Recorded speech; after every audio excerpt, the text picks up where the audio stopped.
Here's my thoughts as quickly as I can get them out. A brick path leading down here, coming this way to a brick patio. These beds, really just an excavator needs to come in here and rip all this stuff out. I probably would take that out because it's big, and I think we need to come this direction. If I'm looking at the stairs, so imagine a brick patio out over here, going back a little bit. Then you could have like a little chimney right in that area, or you could have it direct front and center here. Either one, offset or direct center, it's going to be fine. Can't have it too close to that wall because I do not trust the integrity of that wall to hold up the weight of the chimney, so it's going to need to be set back. Then these beds need to be tightened up a little bit. All new plants, completely new stuff. All this English ivy needs to be managed, removed partly. The Japanese maple absolutely can stay. There's no reason that needs to go. And then so a small brick patio here, you know, coming out about to where that covered thing is, coming around out to about maybe about where these chairs are, coming down, and then the bed's tightened up.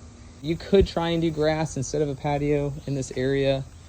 It is really, really shaded, and you can see all that overhang of those branches. You maybe could talk to your neighbor about taking this mulberry out that's overhanging your house anyway. That would make that more of an option, in which case I'd probably just rebuild this landing. However, that also makes this space very livable in the summertime, and it keeps the ambient temperature actually quite a bit cooler. It's probably also cooling your house as well. And then you could step out into the grass. Although if you're using a lot of foot traffic in here, the grass isn't going to tolerate that, especially fescue. Fescue tends to be one of the most sensitive grass species that is popular for turf.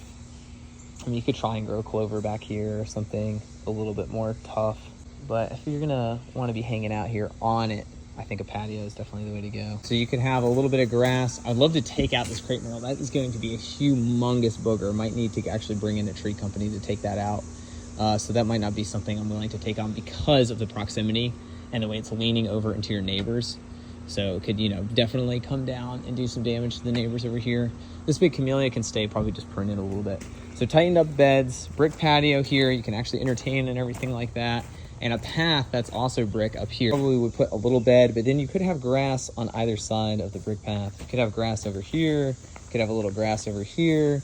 You know, just a bed basically arcing out and around the Japanese maple that's right here. So this could all be grass if you wanted some grass through in here. And then I would have beds tight up against, probably starting right there, only about 2-3 feet out, that wrapped around and then continued on with the other beds around over here with the new plants in them. I would like to save this wax myrtle, but I think it needs to go because the habit of it is a little bit too wily for what we want to do with the space.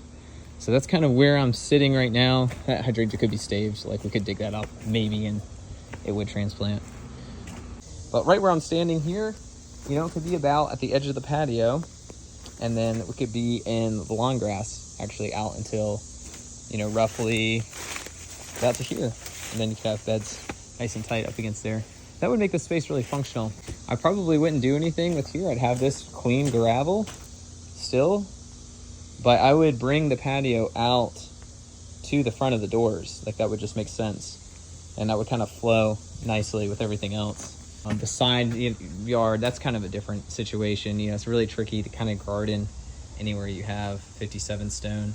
So it makes it really difficult to dig into, and it mixes into the soil, which is not the end of the world, but in these big nandinas, one of the most invasive plants we actually have here in North Carolina. English ivy too.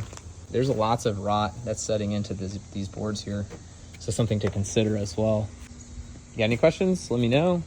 You want to see it both ways? Happy to see if I can break it down. I think it would be a very nice transformation from what's going on here, and with, you know, just a little bit of maintenance would be looking really, really great most of the year round, I'd say.